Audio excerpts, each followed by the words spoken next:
السلام عليكم ورحمة الله وبركاته. I request all the young youngsters, inshallah, all the brothers come forward. Let's not waste time. Salat al-Maghrib is in about 1 hour and 15 minutes, so we have a lot going on tonight, inshallah. So let's not waste our time talking useless talks. Let's come together, inshallah, for a purpose, inshallah. Learn something and let's make the most out of this event, inshallah, and benefit. So everybody, I request everyone to come closer, fill up the gap. There's a lot of gap in the middle. Inshallah, Let's move up, everybody. English, not Arabic, so there's still gap in the middle. So please come forward. Brothers in the back who's leading, if you don't have back problems, please come forward. Please, today is a day that, we don't jump around, we don't talk, we don't be on our phones, we're not disrespectful. Today is a day where we show our utmost respect for this event. So please, inshallah, I request all the brothers. There's sisters in the back as well. Inshallah. So I request all the brothers and sisters in the back to please be respectful and try your best to take benefit, inshallah.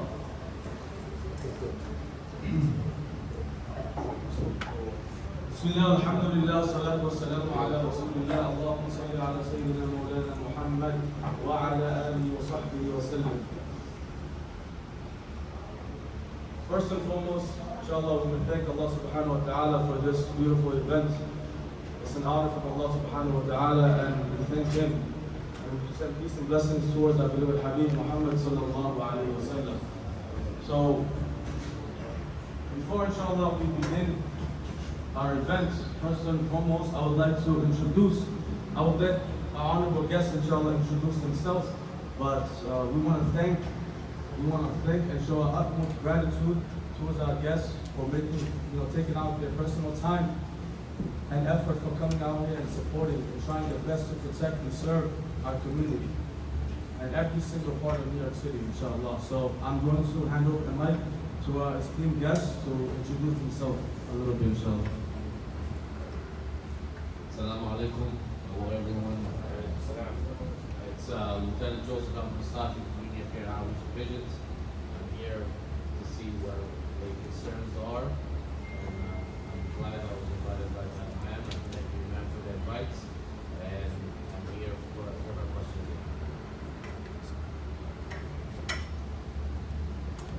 Assalamu alaikum wa rahmatullahi wa barakatuh. Honored to be here with our future leaders, inshallah. I can see here the next mayor of the city of New York, inshallah. Or maybe the next president, right? Inshallah. My name is Detective Muhammad Ayman. I work for the New York City Police Department. I work for the Office of the Police Commissioner. He personally sent me and my lieutenant to make sure that you guys know that your police department here for you. You guys saw yesterday the mayor, the police commissioner, many people were attending the sad funeral. But we're here to assure you that we're here to help you, to listen to you, to work with you. Inshallah, we'll talk more. Assalamu alaikum.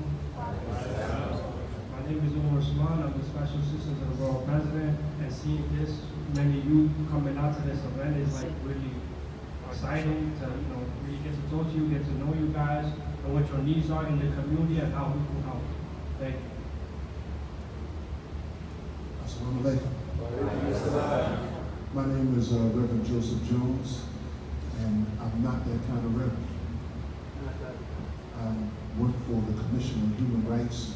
I've also worked for the Brooklyn District Attorney's Office for the last 35 years. I ran programs for the youth to keep kids out of gangs and out of trouble. And I'm here because I want you to know that if don't nobody else care, we care. I'm here because we want to not only hear from you, but strategize with you, plan with you, help us figure out what we can do next to stop these tragedies from happening.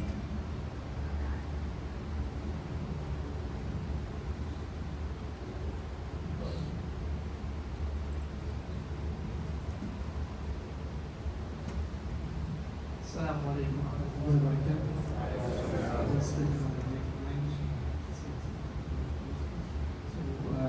Hükümetimden Nasıl Foundation President olaman üzerinde olduğunuzda hakikaten kuruluşlar Facebook'larda Telegram kanalında zaten şu yığılacağını sağladı. Biz bilhassa geçen okul dışarı yok olacağını bu kadar aslında hamamız bana geldi.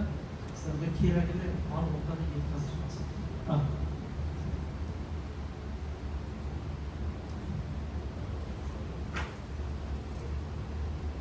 Assalamu alaikum. My name is Shakboz. I'm also Programs Director at Support Foundation. We've been working with city agencies, with Dr. Muhammad, with Mayor Adams to combat these issues. Even on Monday, while he got shot, we were actually talking about these issues right in front of him.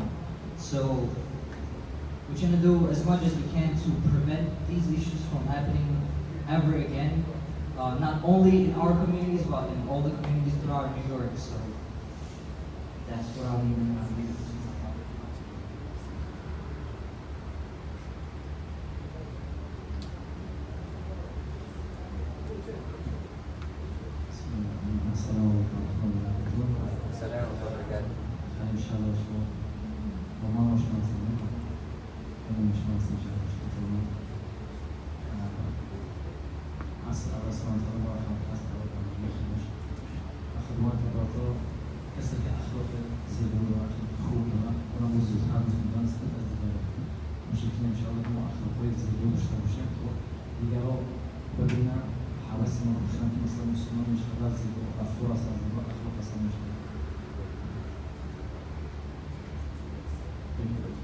My name is Fikmat. I'm a teacher of most of you, so you guys must have me. But for those, we wish that all the youth that's in this community to come to the masjid and be involved in the masjid. That's why we are doing these programs for you guys, that we want the kids to be connected to the masjid so that they know when they're in difficulty or in some kind of trouble, that they have a place to come and ask for help. That's why, inshallah, this kind of programs will be, accept this kind of programs and make this happen more often. And we Allah prevent all the kids that they are under this kind of danger or this kind of sad things that happen from them. So inshallah, we're going to have more talk about these issues, and we want inshallah our Hafiz Ismail, our teacher Ismail, and talk about what we should do to stay away from this kind of troubles and this kind of accidents to happen, inshallah. Alhamdulillah. Also, we see our respected officer in the back on the phone. Also, Officer Mike, inshallah, if you can introduce real quick. Thank you. Hey guys, how are you? I'm Michael. A lot of you probably recognize me from a little while ago or whatnot. I'm always in the 6-6 precinct. I'm part of Community Affairs. We go citywide, but I'm mainly stationed over here. So if there's ever any kind of issue where you want to get directly into the 6-6 precinct, I will definitely relay that. I know the Imam has my personal phone number as well. So you guys see me, I'm out here a lot. Whether it's the mosque, all the houses of worship, stop by, flag me down, and I'm here for you guys. Alright, inshallah, we're going to begin our events, inshallah, with our beloved Brother Shakros from Silk Foundation. So he's going to share a few words. I hope everyone benefits, inshallah. Thank you, brother. I'm gonna keep it as short as possible. So, one of the problems that the city has is the gun violence problem. And on Monday, there was a gun that was used to hurt our community. However, one thing that's, I think personally, is overlooked is arrogance and racism. Let's not kid ourselves, racism is an issue within our community. And we pride ourselves as these people who are really tough. And we try to show that toughness by getting together, and one of the things that our Uzbek kids have been doing is getting in trouble and fighting people from other communities. So I think one of the best things that kids around here can do, obviously you guys are here and you realize that Islam is one of the first and only religions right now out there that's against racism. Prophet Muhammad ﷺ actually said that there's no difference between an Arab and a non-Arab, white and a black, except for deeds and character. So I think more people should come to these masjids and places to learn about not only the religion but also the history of racism around Islam and around the United States.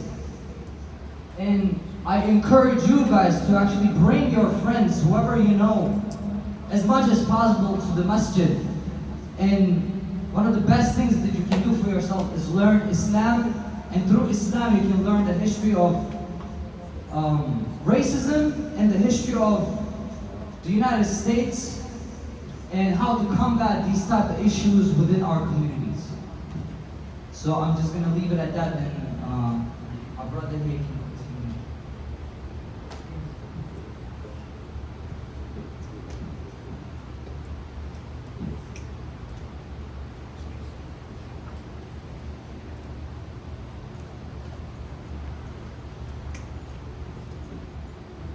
Jazakumullah khairan, Brother Shakruz, for sharing some kind words and sharing knowledge upon us, inshallah. So we're going to continue by speaking about a few important facts, a few important matters. And today is not a day where we come here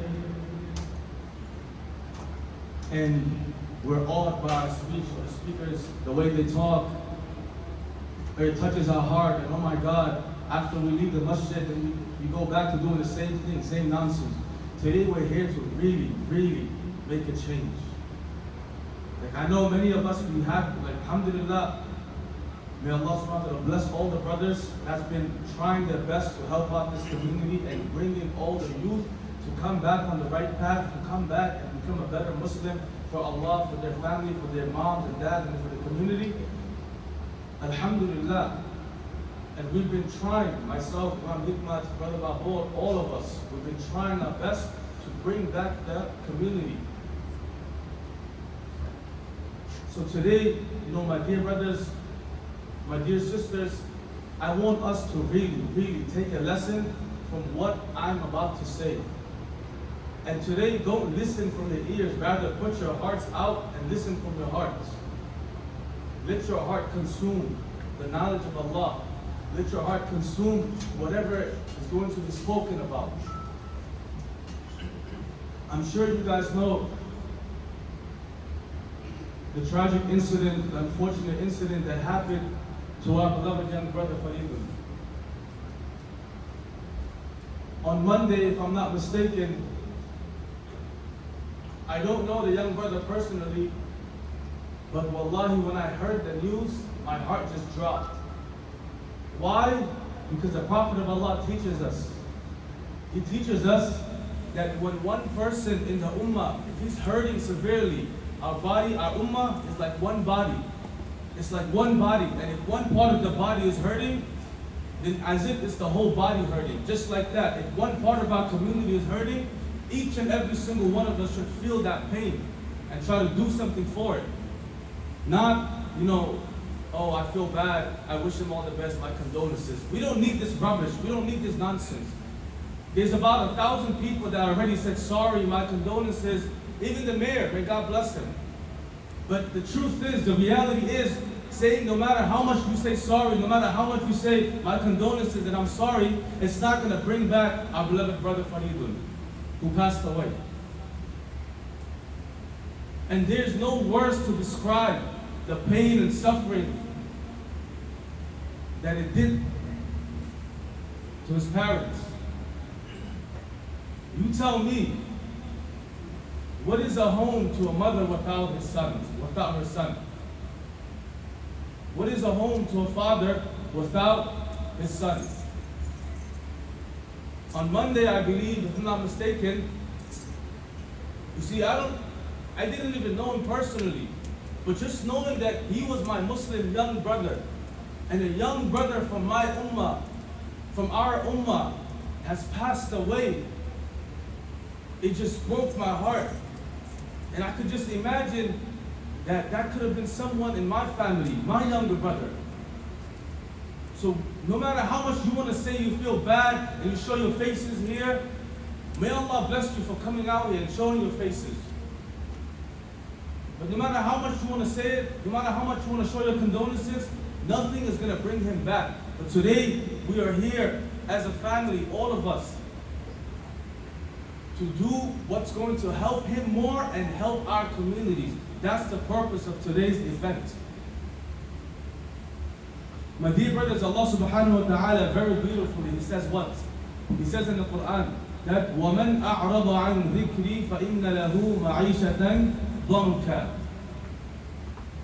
That whosoever leaves the remembrance of Allah subhanahu wa ta'ala, whosoever doesn't care about the words of Allah, for him is a miserable life.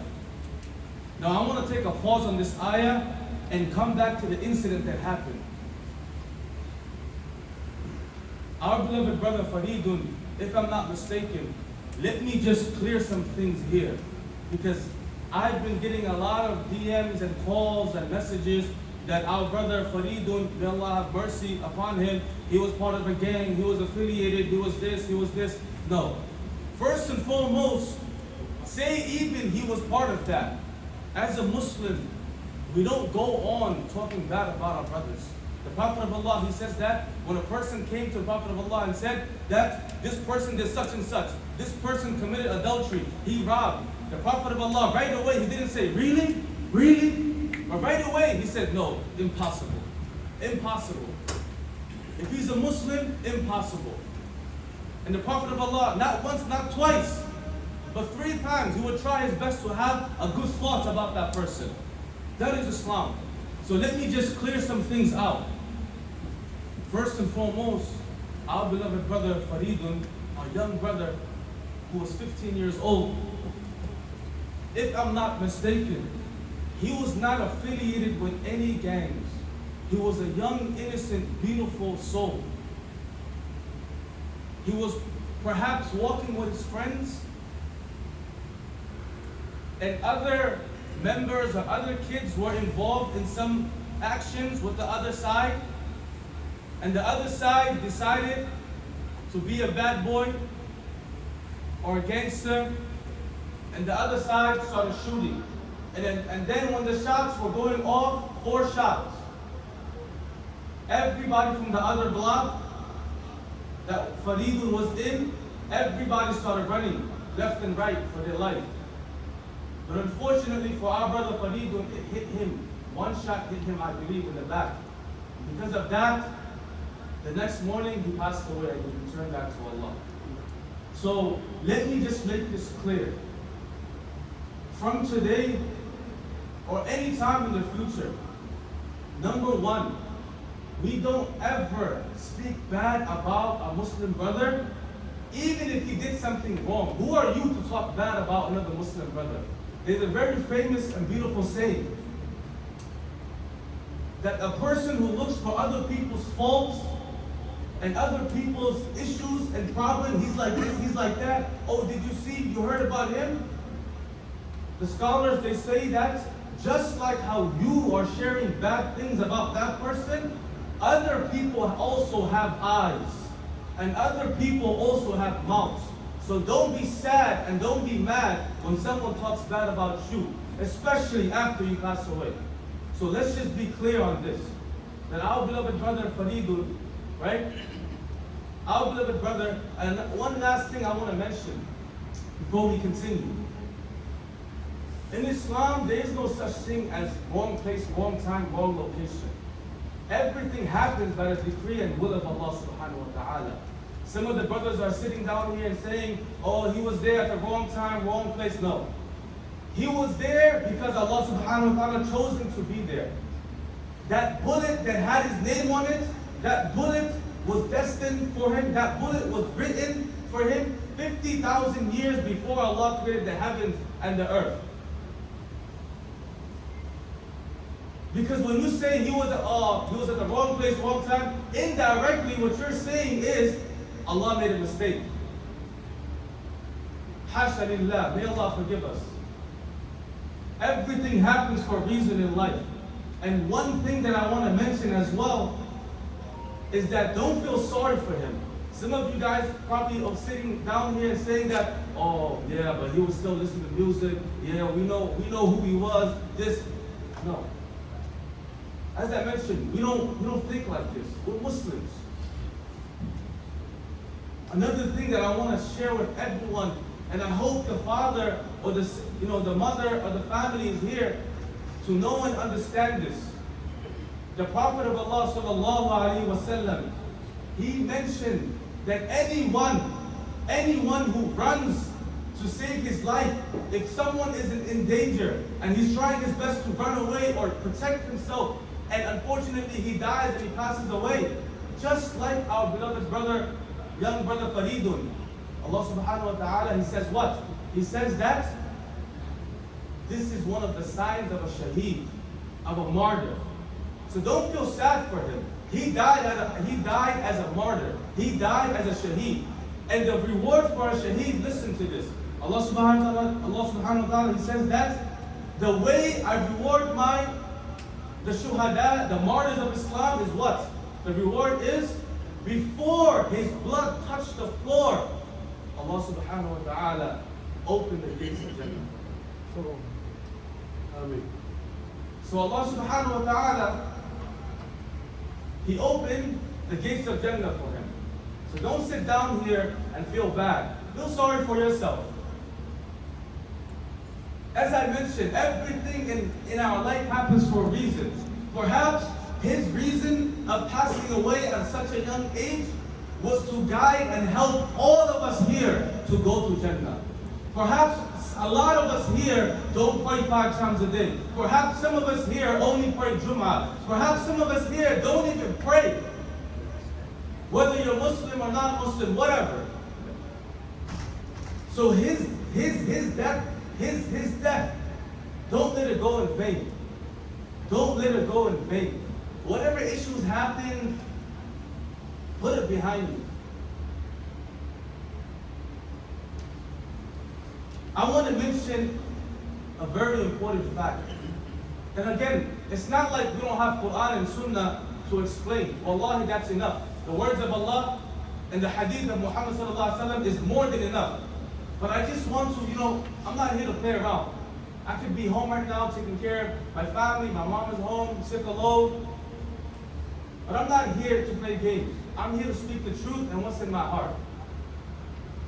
What kills me the most, and what kills all of us, the prestige guests over here, and officer, and the imams, what hurts us the most is that every single one of us, if not, or most of us here, because I was there too when I was your age, from places that we don't want to speak about, places in our heart, deep down in our heart, we aspire to be a gangster. We love to be a gangster. We love that image. We thrive to be that image.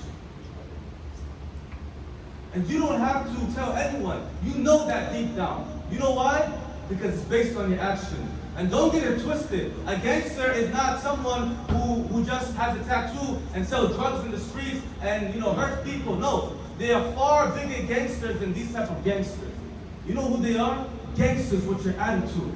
Gangsters with your talk, gangsters with your manners, and the way you treat people. Nowadays, a lot of young brothers, you give them salam, assalamu alaikum, brother, how you doing? What's up? What's up? How you doing? What's the word? What is this? And you know what's no? Don't laugh, brother, don't laugh. Don't laugh, it's not funny. It's not funny. Because your mom and dad didn't come from Uzbekistan to come here, right? Just like Faridun's parents, his parents sacrificed and they came to this country to give him a better life. We're supposed to be burying our parents at an old age, not our parents burying us. His father buried him at the age of 15. So as I was saying, most of us here, maybe we're not really affiliated in a gang, but deep down we're true. Deep down we are the gangsters. The way we live. You know, sometimes I get frustrated, my head, it starts. The day of his janazah, I've got some messages, it could be wrong, I'm not sure. The day of his janazah, when they were putting his body on inside the grave, his friends or his buddies was crying in front of him, whatnot. Ya Allah, forgive him, Ya Allah. 30 minutes later, they go back in the car and roll up a blunt. 30 minutes later, they go back in the car and roll up a blunt. This is the type of friends that you have. So today, I want all of us to really ask ourselves, who are our friends? And what are they doing to our life? Are they making us a better person? Or are they ruining and destroying our lives? This is something to think about.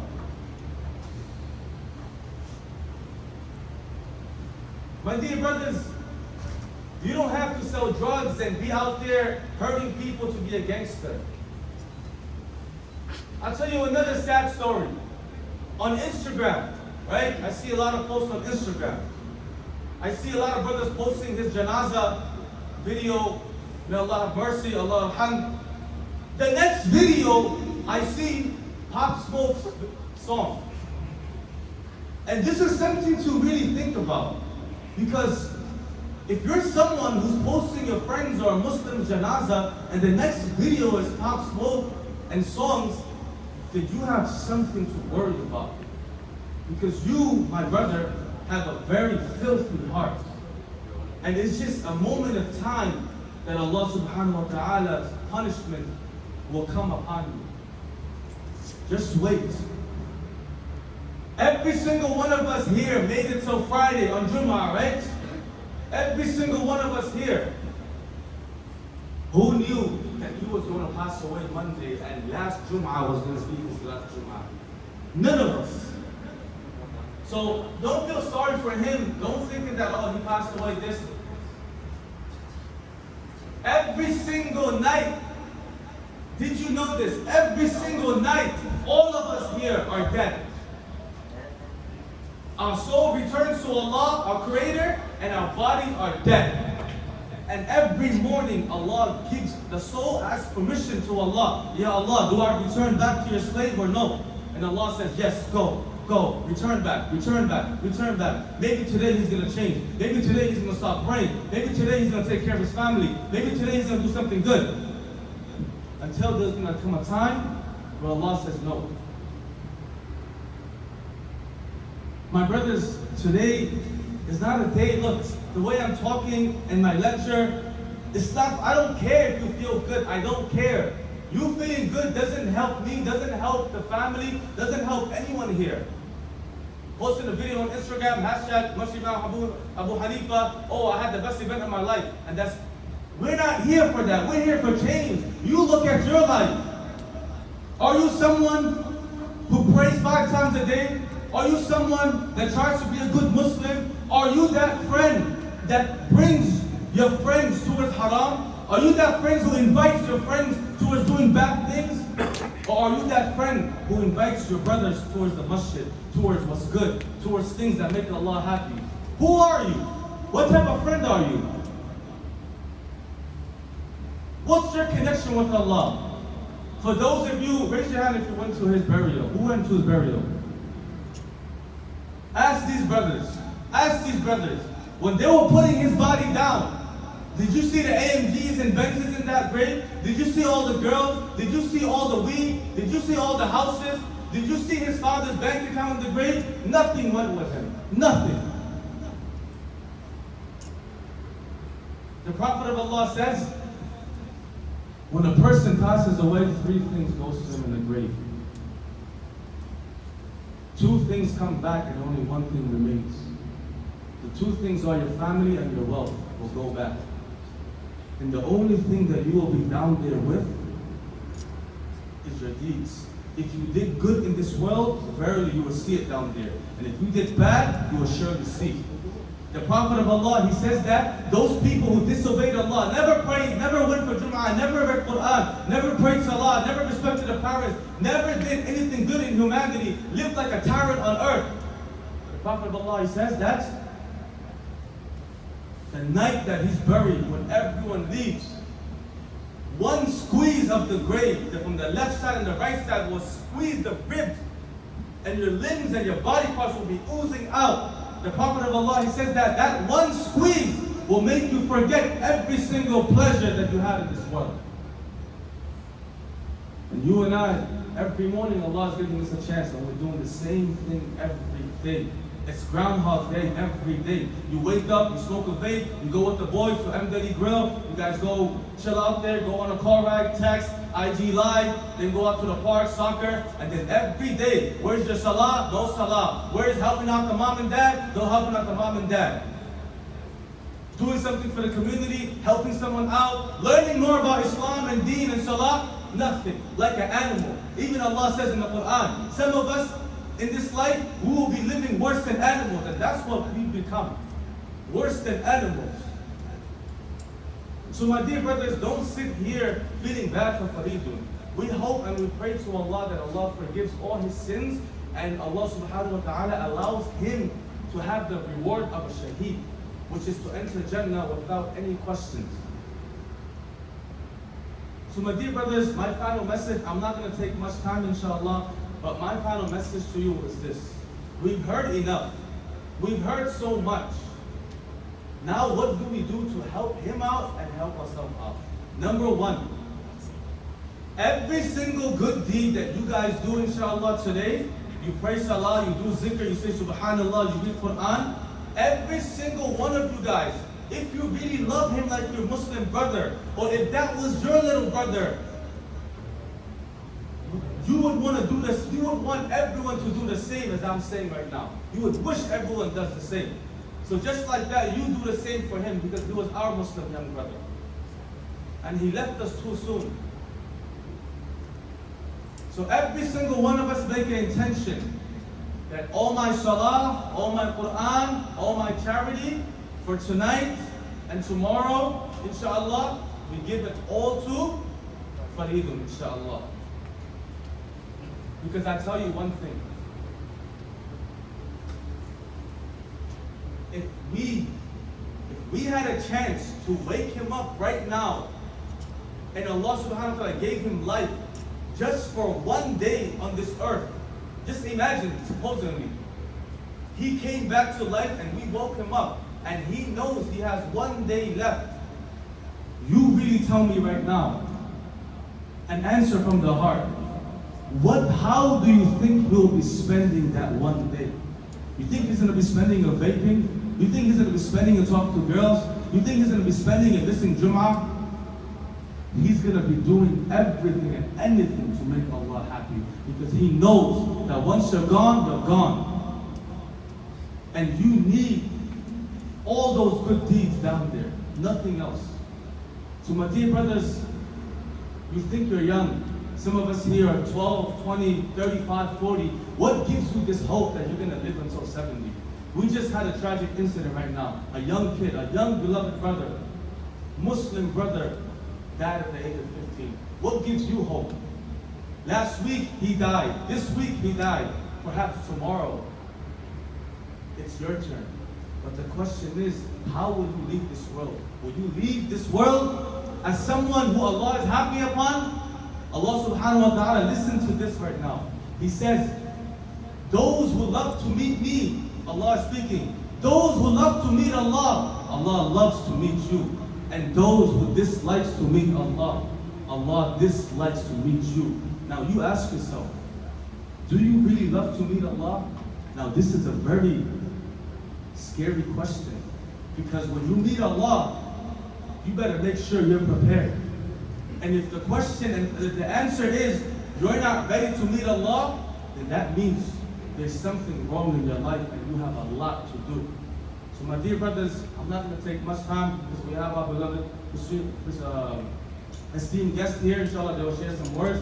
But please, I really, from the bottom of my heart, enough is enough.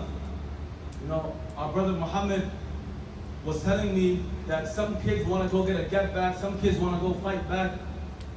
Look, let me tell you something right now.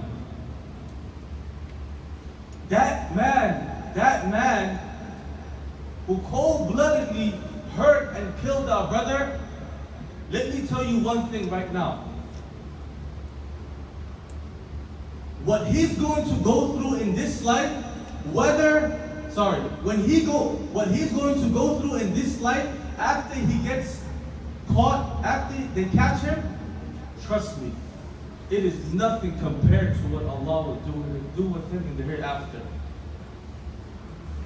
Unless he asks for forgiveness and becomes Muslim.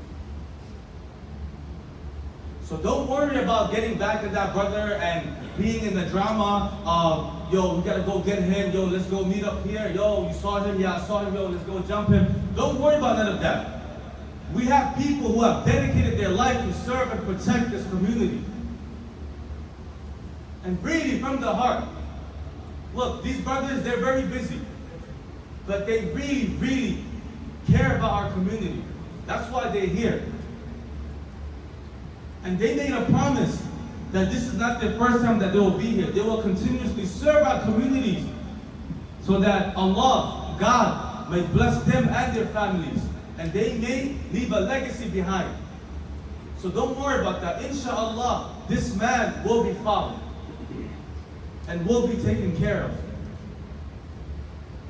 But just 3 promises just made today. Number 1, everything that you do today, make the intention that it goes to Faridun. Number 2, this gangster lifestyle, and I'm not talking about being in gangs once again. I'm talking about posting stories with your different type of poses, like this, whatever, right? I'm talking about that. You look yourself in the mirror, you look like a bozo. You're a scum, you're worse than a scum. Anyone who tries to live that life or try to be in that life, the life of a gangster, or trying to be a gangster or follow the footsteps, you're a scum, you're worse than scum. And even those who promote it, I see a lot of videos, some kids, they're not involved. They don't go fight, they're not involved. But you know what they do? They're behind the scenes. They post videos, they start up the fire. You're also a gangster. So my dear brothers, these 3 categories, take it out. Be someone who lives a humble, respectful life. Be someone who serves the community. A real Muslim is someone who serves the community. A real Muslim is someone who honors and helps out their community and tries their best to be the best Muslim they could. So that when they leave this world, everyone remembers that person, that he was a person that made Allah happy and the people around him happy. Leave a legacy behind. Ask yourself right now, if any of you guys were to die right now, how would people remember you? Like a nobody, because you did nothing in life. So please, my brothers and my sisters, please make a change in your community. How? Start by changing yourself. Get closer to Allah. Start praying salah. And I'm just going to end off with this. A lot of speakers, they come up here and they give a talk, and a hectic talk. Oh my God, you touched my heart, make a change. But they don't tell you what's the first step. I'll tell you today what's the first step. The first step to change is find yourself in salah. Go fix your salah. The Prophet of Allah, he says what? If you want to see why your life is so miserable, if you want to see why you are going through so many problems, see the connection, see the condition of your salah. So go fix your life and go find yourself in salah. I don't care if you're lazy, you're tired, it's late, no matter what it is, you pray 5 times a day. Why? Not because I feel like it, not because I want to, not because it moves my heart, but because Allah subhanahu wa ta'ala told you to pray, and that's why you pray. And one day, because of that command from Allah, because He loved you so much, He will banish all your problems from your life because of your obedience. So my dear brothers, please make these intentions and find yourself in salah. And no matter what you go through in your life, no matter what, you don't know how to pray, go find out. Go on YouTube, find out how to pray, memorize, and just be a better Muslim, man. We don't want to see these deaths anymore. You know? Words cannot describe what the family is going through. You think it's funny? It's not funny. Your mom and dad comes from a different country, sacrifices so much, while every single one of you guys were going home at 2, 3 p.m., having a lunch with your mom and dad, or enjoying with your mom and dad, our young brother Faridun dropped to the floor and never to get back up again. So please, if you really love your brother, if you really love Faridun, then make a change in your life. Let his death be a change in all of our life and be a means of us going to Jannah because of him, so he can get all the reward and his family. I ask Allah subhanahu wa ta'ala to forgive the family of Faridun. I ask Allah subhanahu wa ta'ala to grant patience towards his family, forgive our beloved brother Faridun. Inshallah, whatever I said, again, look, if I hurt someone, if I offended someone, I didn't mean to.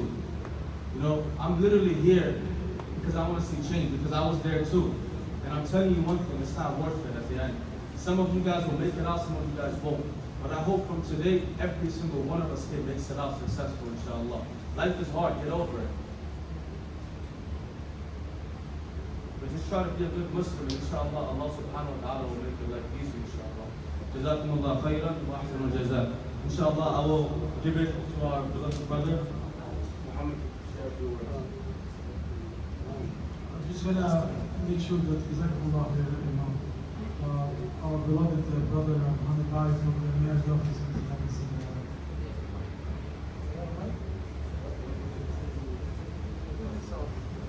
Assalamu alaikum wa rahmatullahi. How are you guys?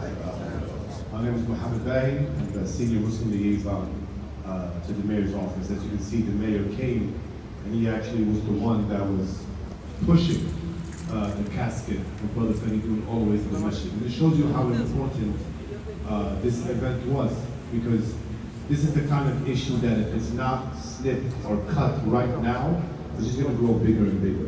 And the mayor said some powerful words that day during the right before Salat al-Janazah, where he said he does not want to be there. Right? He said, I don't want to be here. He's inside the masjid, he's facing your parents, your community. And he said he doesn't want to be here because it's not a good thing to be here. Right? It's not a good thing to invite someone to a funeral of a 15-year-old kid who was shot and killed. There's nothing to celebrate, there's nothing good about it. It's nothing but, you know, the worst. And we need to understand that stuff like that, in order for it to really stop, right? It has to come from within, right? Nothing's gonna happen automatically. We're not gonna wake up one day and Allah's gonna change everything, the mayor's gonna change everything, the cops are gonna change everything. No. It has to come from our own hands, right? So all this mentality that the Imam spoke about, the gangster mentality, this and this, it's all right here. It's all in your minds. And you need to understand that you have that control, you have that power. And you need to realize what kind of person you are. Because if you are not proud of who you are, then you're nobody. You're just gonna be like a sponge, right? Whatever people you're with, you're just gonna adapt to. And that's not a good thing. You know, even you want to put religion to the side. Just, you know, you're a human being. If you are not sure of who you are, then you have no identity. You have no purpose. And let me ask you something, just very quick, I don't want to turn this into a lecture, I apologize. What do you call something that has no purpose? Would you ever buy something that has no purpose, no value, no meaning? Yes or no? Right? Anything you buy has value, has a meaning. Are you going to go to Best Buy or Walmart and buy a rock? No, it doesn't make sense. Why would you buy a rock? What are you going to do with a rock? There's no value in it, right? Because it doesn't serve a purpose. So you guys have to look really deep inside you. It doesn't matter if you're young, old, or middle aged. Ask yourself, what am I? Who am I? Because if you're not going to answer that for you, you know what's going to happen? Your buddy next to you is going to tell you who you are. Right? Oh, you're this and you're that. So you guys need to understand that this kind of change comes from within. You have to be understanding of who you are. And once you know who you are, trust me, no one can come to you and tell you something else. Nobody. Nobody can come to you and tell you, oh, you're an animal, you're a dog, you're a tree, you're a car. You can look at them like, you're crazy. That's not who I am. I'm a human being. So if you know that you are a good person, you're a good Muslim, right? You're a good son, you're a good brother, you're a good cousin, you're a good grandson, you know, good daughter, good everything, no one can come and tell you, try to put thoughts in your head, because you identify who you are. And if that doesn't happen, trust me guys, you're just leaving your brain empty for someone else to come to you and kind of manipulate you and tell you who you are. And that's the worst kind of person you want to be. There's no respect for that. Wallahi, there's no respect for someone who is not sure of who they are. That's just a person who just swings with the wind. You wake up one day, oh, I'm this kind of person. A month later, oh, I'm this kind of... No one has respect for that. But everybody respects someone who's proud of who they are. Everybody. And that's the truth. You look around the society today, there are people out there, you know, claiming who they are. I'm this, and I'm that. But people are like, you know what? Yeah, I respect them because they're proud. They're not scared of who they are. There's people out there. You know, one day they're a man, one day they're a girl, I'm not even going to go political, but they're proud of who they are. And guess what? People put respect in their name. Even if they disagree with them, if they think like, these guys are crazy, but you know what? I respect them. Because they got guts, they're coming out public, they're telling you in your face who they are. And you have to accept them for who they are. So who are we, brothers and sisters? And that's what we need to answer. We have to answer that ourselves. Who are we? And do we have the guts, do we have the mental strength to go to people and tell them, yo, I'm not this person. Like the Imam said, I'm not a gangster. I'm not a toy, right? I'm not your tool. I'm this. So if you don't know who you are, and you cannot identify yourself, someone is going to do it for you. And that's kind of, and I'm telling you guys, that's the worst thing to be. Because then you're going to have zero respect in the eyes of anybody. You're just going to be a little tool that people are going to use for their own needs. And when they're done with you, they're going to discard you to the side, lock you up, and just, you'll be another useless thing just like that one.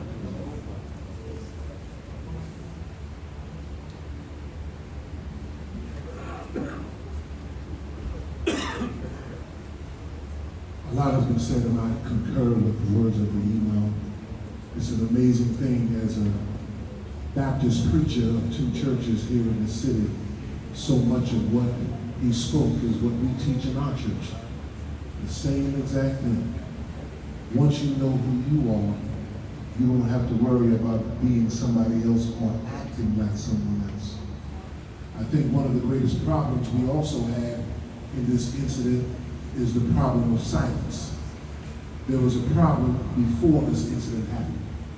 There was issues going on before this incident happened.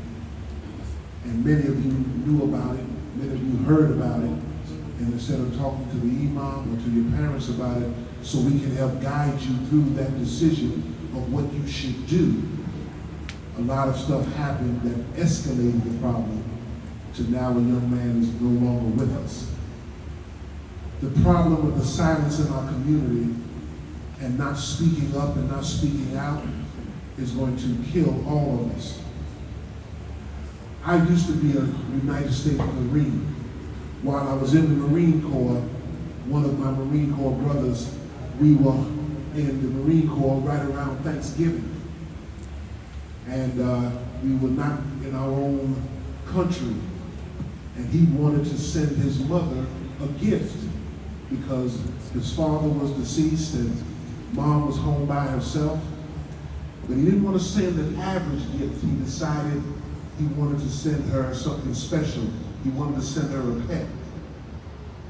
So he went to the local pet store where he was looking around at some of the animals, and he decided that he didn't want to get a dog, he didn't want to get her a cat. So the store owner said, I have something special. And he came out with these 3 talking birds. These birds could speak, these birds could give the mother some comfort and have conversation with her. They were very special and they were very expensive. He thought it was the greatest idea, so he packed up the birds, sent them to mom, right around Thanksgiving. Thanksgiving Day came and he didn't hear from mom. Mom didn't call, mom didn't say nothing. So he called mom to check on her. He said, Mom, how are you?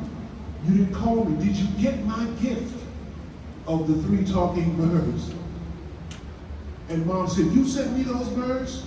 He said, yes, Mom, I sent you those birds. You didn't see my name on the package? She said, no. You sent me those birds? He said, yes, I sent you those birds. She said, son, thank you so much. Those birds were delicious. He said, delicious? What do you mean they were delicious? You ate the birds? How could you eat the birds? Mom, is something going on with you? Are you losing your mind? You ate those birds? Mom, those birds cost a lot of money. Mom, how could you eat those birds? And he said, Mom, those birds could talk. Those birds could keep you company. She said, they could talk? He said, yes, they could talk. She said, oh, well, one of them should have said something. Maybe the reason why that young man is deceased is because y'all didn't say nothing. Maybe the reason why that bullet shot out of that gun is because you knew of the contention and you didn't say nothing. Maybe we could have stopped it before it happened. Maybe we could have got those young men together with you and figured out a different kind of solution rather than violence. When I worked in the gang bureau at the district attorney's office, we ran a gang program. I had 15-year-old, 16-year-old, 18-year-old, young black, young white, young Indian, young Latino, men, women, Muslims, Christians, all prepared to go to jail for 5 and 6 and 7 years for one act of violence. Just one. It was their first arrest. And they was going to go away at 14 and 15 years old for attempted murder, for carrying a gun. And they all had the same problem. They were trying to be something that they was not. Every last one. And they weren't blessed to have the kind of fathers and the kind of spiritual leaders that you had. Many of them were just lost. Their families weren't there for them. But the thing about it is, once we started talking to them and teaching them who they're supposed to be, out of the 82 boys who were supposed to go to jail, because of us talking and teaching and explaining and training, 82 boys were supposed to go to jail, only 6 went to jail. And the 6 that went to jail, when they came out of jail after doing their time, came back downtown and said, thank you, Reverend Jones. I understand now, I should have understood then that that's not who I was supposed to be. When you came out of your mother, you wasn't born with a blunt in your hand. So you don't need it. You didn't come out with a gun in your hand, so you don't need it. You didn't come out with Pop Smoke. Who in the world is Pop Smoke? What kind of influence does he have in your future, in your life, of taking care of your mother, taking care of your father, taking care of your responsibilities as a Muslim? Brothers, we need to speak more to each other.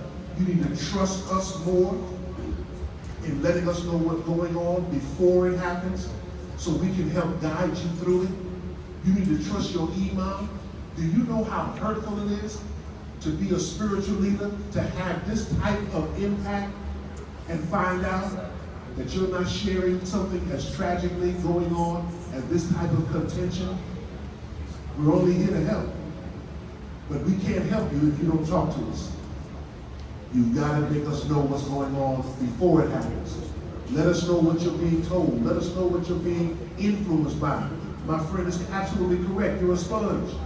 You're soaking up stuff that ain't got nothing to do with your future. Nothing to make you better. Nothing to make you stronger. Trust in the people that love and care about you. I promise you, it's not those people in the street. It's not the people in this community that don't care about you and don't consider themselves a person that want to be compassionate towards you. We're here. We're here. And we'll always keep coming here to make sure that you're going to be okay. Thank you.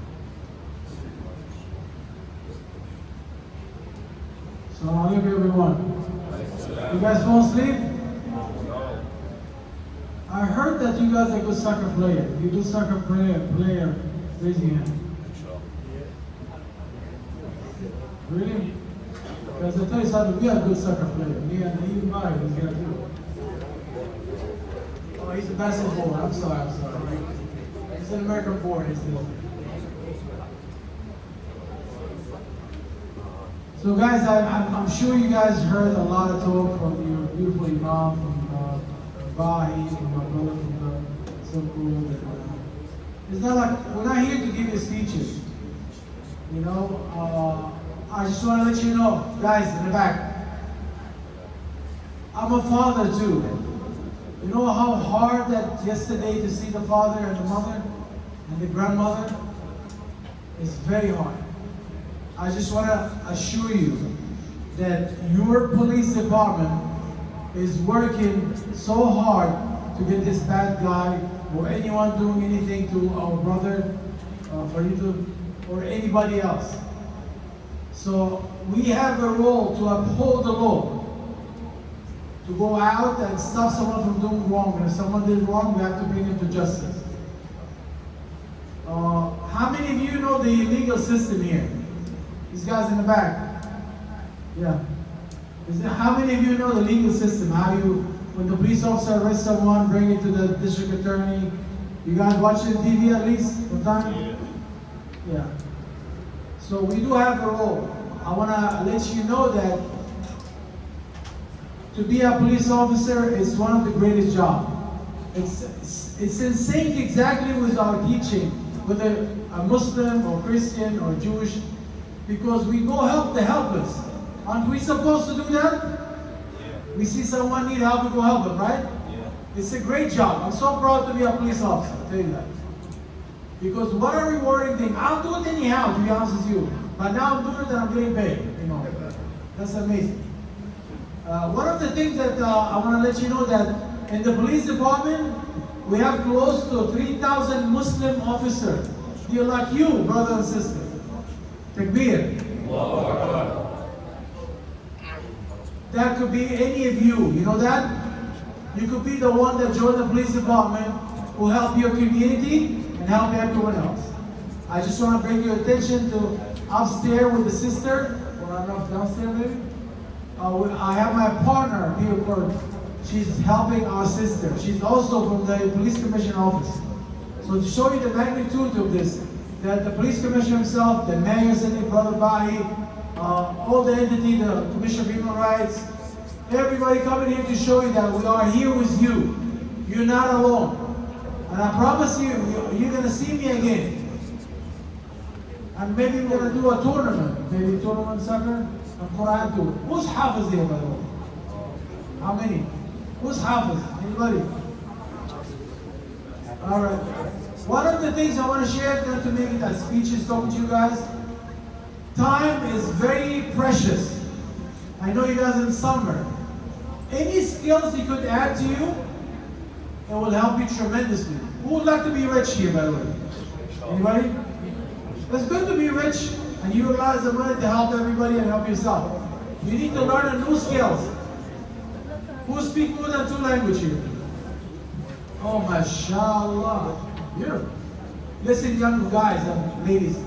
Any language you add, it could be so good for you. It could generate a lot of money. It could open doors to you. Okay? The sky is the limit. But as Brother Bahi and a few said, you gotta choose who's your friend. And you make the decision. Because if you did not make the decision, guess who's gonna make it for you? Someone else. And believe me, not everything you watch in social media is real. Not everything that someone posts or someone writes is not real. Everything, guys, everything you do is based on action. Your action will dictate where it's going to take you. That could be bad or could be good. And also remember, always remember, who loves you the most? Can someone answer me that? Who loves you the most? Your parents. Your father and mother. Your parents love you the most. So if they harsh on you, if your imam harsh on you, because they want the best for you. Always remember that. If someone does not care, they'll leave you. And I'm sure you can see a lot of examples on the street. Lastly, it's very, very important to be proud of who you are. Be a proud Muslim, be a proud American. Know that in New York, regardless of your faith, your background, we come together. In many occasions, I see different faith leaders from different religions, they come to help one another. We are here in one New York, remember that. So we're not to judge someone based on the color, where they're from, an incident, or anything like that. We all agree on that? We all have brothers and sisters and friends from different backgrounds, correct? So we cannot take an incident and base it to think of like the other race or someone else that doing that is like everyone.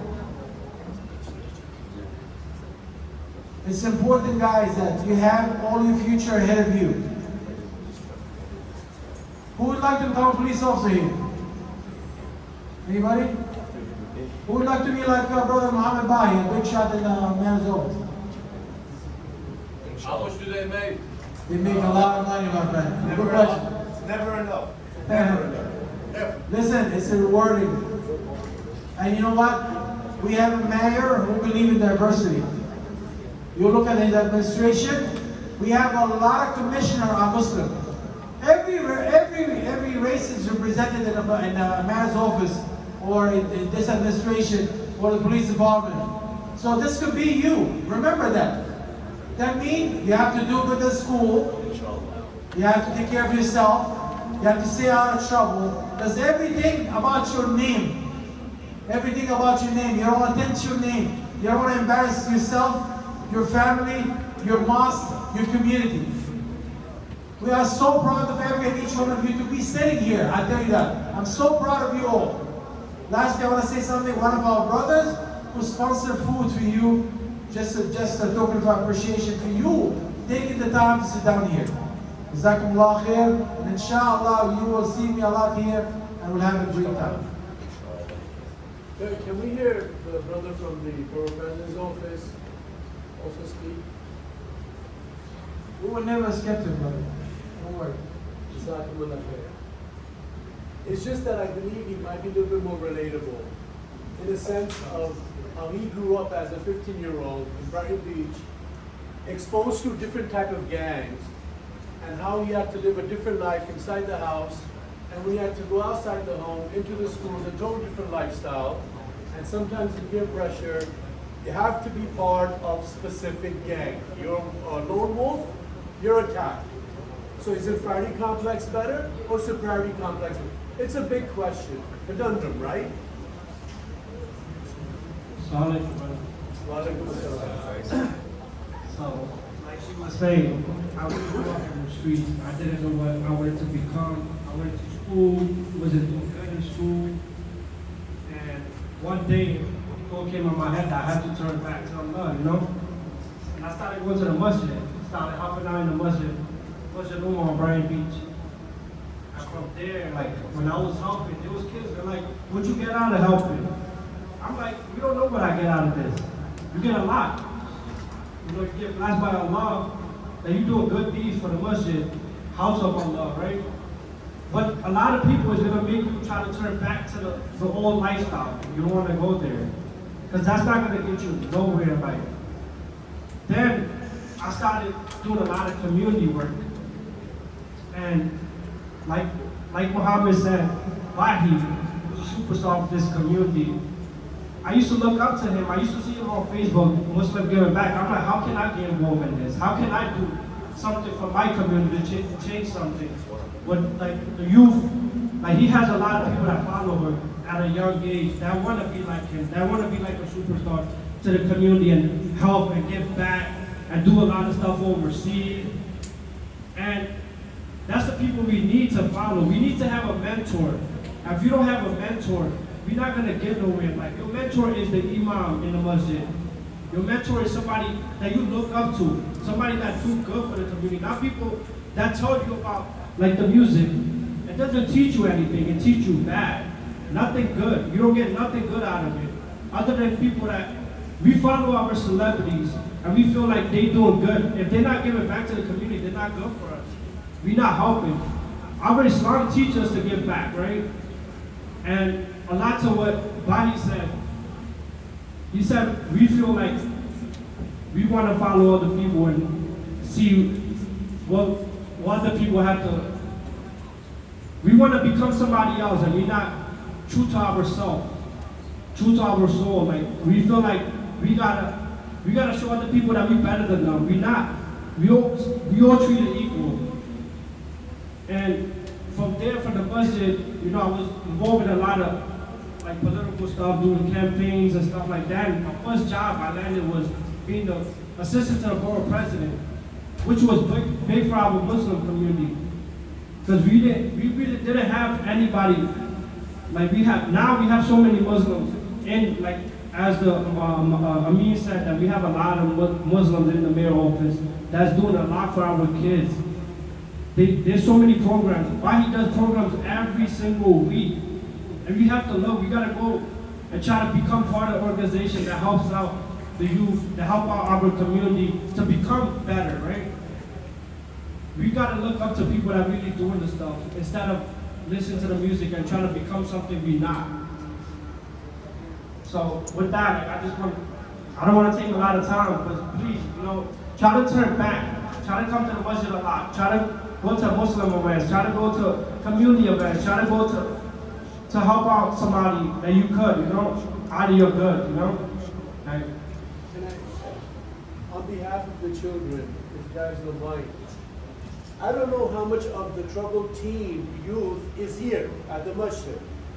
During my time, you know, the people that would attend the community centers or want to get help were not the troubled teen. How do we get to the troubled teen? How do we get to the ones that are hanging out in the corners, smoking the weed, misguided, have to be part of certain gang, but they're not going to come here. They might not come to that community center. How do we get to them? Or we just say what we have here. Well, sir, this is a preventive to have these kids not to be touched with trouble. This is what we do, preventing them to be in touch with the trouble. And we have our resources that we will get to the trouble team, like reference, that he reach out to the trouble, because the trouble team usually go through the justice system. And that will come in as a court, you know, ADA, and the police officer.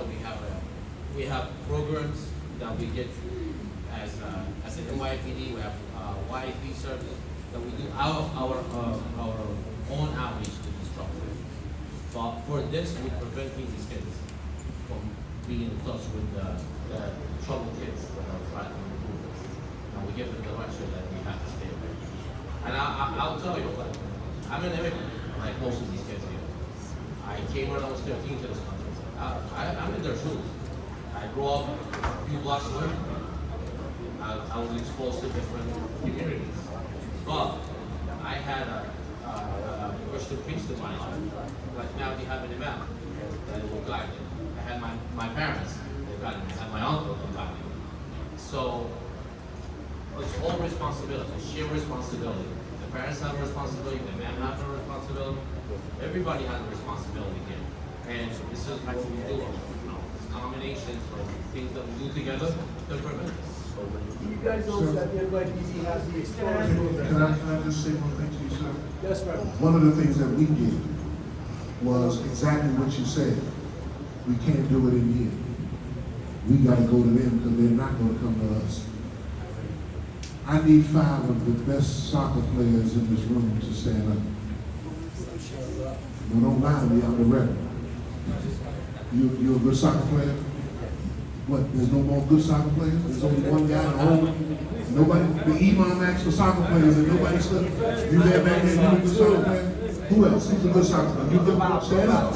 Oh, you broke it for the Okay, playing soccer, you messed up that. You got another one? I got 3. Where's one more? One more. Okay, I got 4. Good. I want to take you 5. Let's go to the soccer field and start playing soccer. While you're playing soccer, I'm gonna walk up to the bad kids that are smoking weed, that are hanging out, and I'm gonna say, hey, I bet you can't beat my team. They're gonna start talking trash, and I'm gonna say, but here are the rules. There's no cussing. There's no disrespect. There's no pushing, there's no shoving. And whoever wins, I'm gonna take them out to get something to eat on me. Y'all wanna do that? They said, fine. We can do that. By the time y'all finish running and sweating and kicking that ball, you may not be friends, but you'll know each other. You're not gonna hate each other. You're not gonna wanna be in an argument with each other. And I'll tell you a trick. When I take the winning team out, I'm gonna take the losing team too. And we all gonna sit down and break bread together. All of the boys in my gang program, when they got to a certain point of their behavior, we did just that. We took them to the basketball court. I wish you was around, my knees wouldn't be hurting so bad. We took them to the basketball court, and all we did was play ball for about 15 minutes. And then I challenged all the other boys that wasn't doing nothing to come and play. The minute young men put aside what you look like, what you believe, and what they think you are, and just play and be a young man again, they forget all the nonsense, and then we can have that conversation about why you smoke weed, why you listening to the bad people, why are you trying to do bad things, why are you trying to get a gun? You understand what I'm saying? Once we take what we believe from in here, man and Imam, we got the same problem. I got a church in the Bronx. We do everything in here. We don't usually go. Can you imagine what would happen if every last one of us decided that on the next Saturday we're gonna get up early in the morning, the next Friday we're gonna get up early and just go all over to the park? I guarantee you, by the time we get some of Alibaba's food, y'all ain't saying nothing. Once you get Alibaba's food and you get a soccer ball, you're gonna have a good time and nobody's gonna care about a gun. Nobody's gonna care about chasing a girl. Nobody's gonna care about saying bad words. They're not. And now you've made a friend, and then you say something like this: see you next Saturday. See you next Friday. Yes, sir. So basically the whole presentation is talking about taking initiative towards doing strong, right? Can you speak louder? We cannot hear you back here. Alright, so reciting what I just said, the whole program or the whole event is scheduled to basically, I told myself, you guys are going to be taking initiative towards the event, or how you guys are going to be dealing with it. Yesterday, the mayor came to the funeral, not the funeral, but the mayor. I was there, and something that he said was, this isn't only our problem, it's also his. A general question I had to him is that, well, I have two guys now, you guys also have some how can we trust that you guys are going to be taking initiative? Today morning, on the Instagram, I posted that he was from Future High School, and he was from a different high school. How can we research? How can we trust you? How can we trust the mayor office that they're going to take initiative overall, not just pushing aside?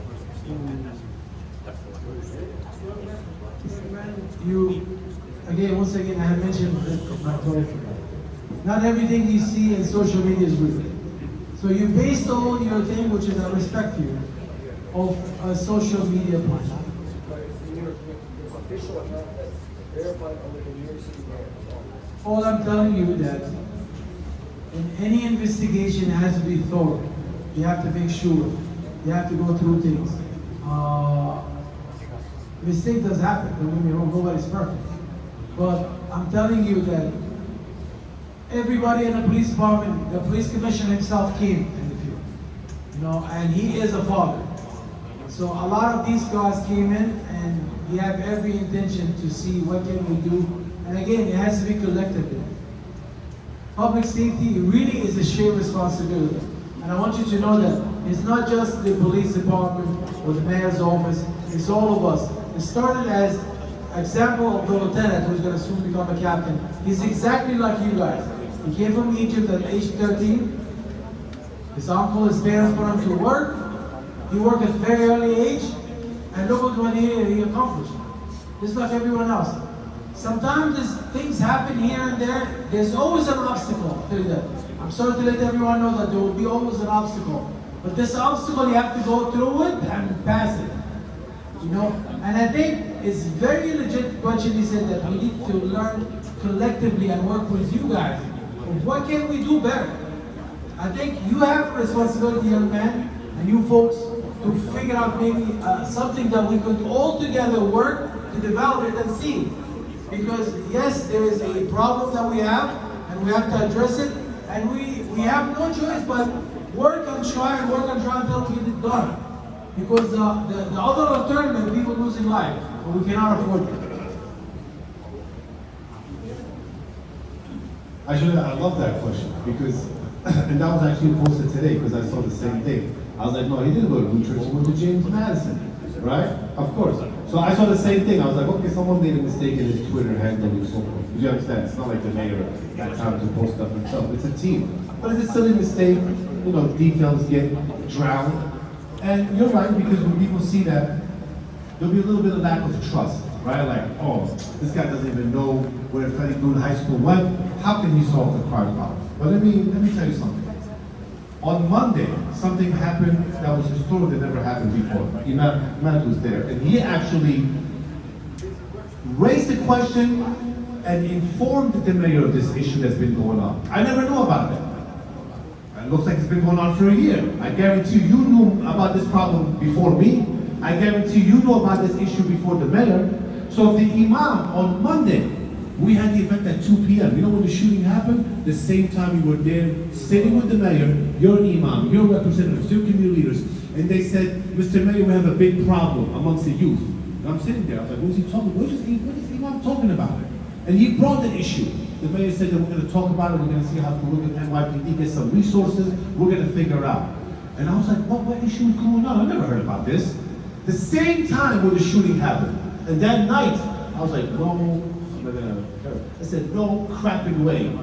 This happened during that time. And then the stories keep coming out. Oh, this actually has been going on for a month. No, it's been going on for 6 months. This actually been going on for a year. So let me ask you something. What should really the anger be now?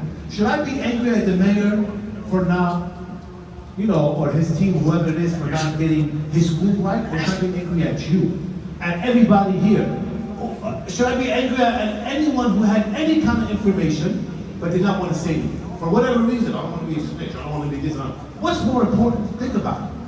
Right? And I agree with you, just like you're mad about that little detail, I'm freaking mad. I'm mad that nobody from this community had the balls or the guts or anything to come up and say, yo, we got a problem and we need help. Instead of thinking, oh, we'll solve it ourselves, we're big boys, we'll handle this ourselves. Well, guess what? Now we know you cannot handle it yourself. Nobody can. No community can handle it by themselves. Black, Spanish, Arab, Chinese, you can. This kind of stuff is endless. It never ends.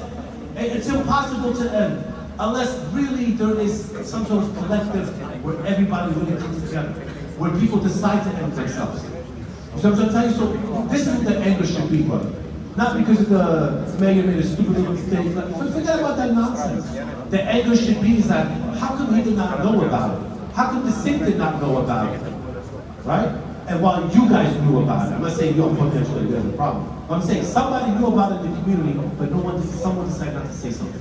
And that's a problem amongst us. Right? So we need to change this mentality. That if this is exactly what the Prophet Muhammad said, that if you see an evil act, you're supposed to speak up and you're supposed to change it with your hand, right? If you can, what are you supposed to do next? Tell me about it. Who knows the hadith? If you see something evil, the Prophet said, if you see something evil, you're supposed to change it with your hand. Now, can you guys change violence, gun violence with your hands? No, you can't. I can't do it. You know what the next step is? To speak up against it. Anybody could have done it. And if you can't even speak up against it, you should at least hate it with your heart and not feel proud, like, yeah, look at us, bro, we're holding the streets, we're getting things done, yeah, let's fight and all this nonsense. So I'm telling you, just like Allah subhanahu wa ta'ala said, that change comes from within. If we want to change the situation, we got to change ourselves first.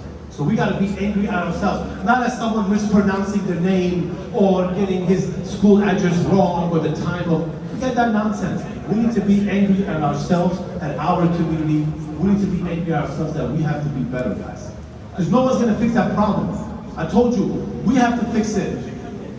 We got to fix it. You're not a baby anymore. If you crap your pants, you're not going to call your mom and tell her to change my underwear. She used to do that when you're young. You're not young anymore. You guys are grown men. Believe it or not, 8, 9, 10 years old, you're grown men. So don't leave that mentality where, oh, they need to do something. No. I got to do something first. And when I'm gonna do something, then I'm gonna ask these guys for help.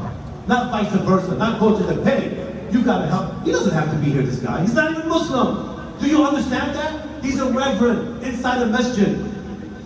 You think our imam is gonna go to his church and talk to his youth? But he's here. He doesn't have to be here. But he's here because this is from his heart. This is his passion. And he wants to help kids. So he came to you. You did not go to them. So we need to change from ourselves, guys. Don't point the finger at other people. You know what? Everyone point at me right now. Very quick thing. Point at me. Point at me. You know how you're pointing one finger. You know how many fingers are pointing back at you? Count in your hand. Look, 3. So yeah, you can point at anybody. This guy, this guy, this guy. Nah, Habibi, it's you. It's me. It's us. We gotta change. So we gotta come together with events like this. Let's change ourselves. Let's help each other. If you know something, talk to anybody. It doesn't matter. Speak to the imam. You don't have to come to me, the cops, or anybody. Go to the imam. If you don't want to go to the imam, go to your other friend, go to a mentor, go to a cousin, anybody. You just say something, any kind of issue, anything that's going on. That's the only way things are going to change. Or else we're just going to sit there, things are going to happen, and we're going to start blaming people. Oh, this guy got this wrong, this guy got that wrong. Well, why? Nothing's going to change like that, guys. Nothing's going to change like that. And not to beat you up, since you made that point, I think we should vote you as the president of the youth council out of this machine. I agree. I think we can do that. And then you can come among your peers, pick 7 guys, meet with the imam, set up some rules and regulations, because if you guys are not going to come to us, maybe they'll come to you. And then you could have said to the imam, hey, listen, the mayor got that one wrong. Let's send me a quick email. Can you send him a quick text? He has connections with the mayor. He has connections with the mayor. I have connections with the mayor. He has connections. You could have said, hey, listen, y'all got that wrong. Whoever on the team tell them to get that right. You got to help us help you. But if you're not going to come to us, then let them come to you. Let's come here. Let's come here. We'll sit down, we'll put together a team, and we'll figure out how from now on, when the problem comes up, because it shouldn't have been a year. That's what it should not have been a year. That he's just now hearing that there's a problem in your school. We should have known sooner. Then we would have came earlier. You could have had Alibaba's food sooner. And enjoyed ourselves in a more relaxed atmosphere to address this problem and not have to deal with the tragedy of a young man's death. I believe that the imam would agree. Having a youth council in partnership with the mayor's office and the police department, that kind of access would help get us the information a lot quicker and a lot better. It's close to prayer time, so inshallah we're gonna end up with the recitation of Quran and dua.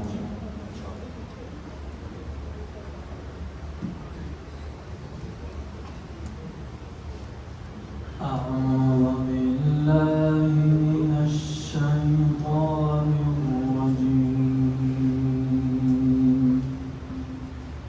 بسم الله الرحمن الرحيم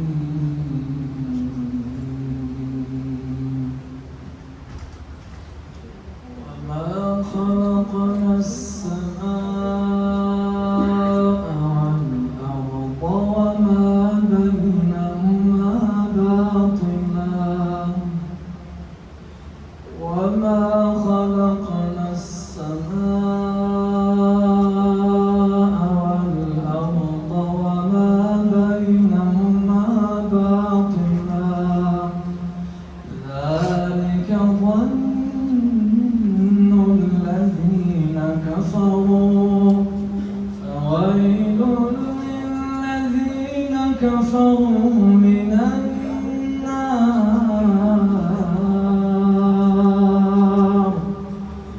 أم نجعل الذين آمنوا وعملوا الصالحات كالمفسدين في الأرض أم نجعل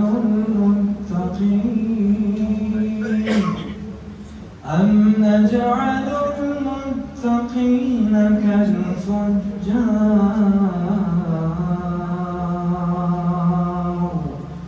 صدق الله المولانا العظيم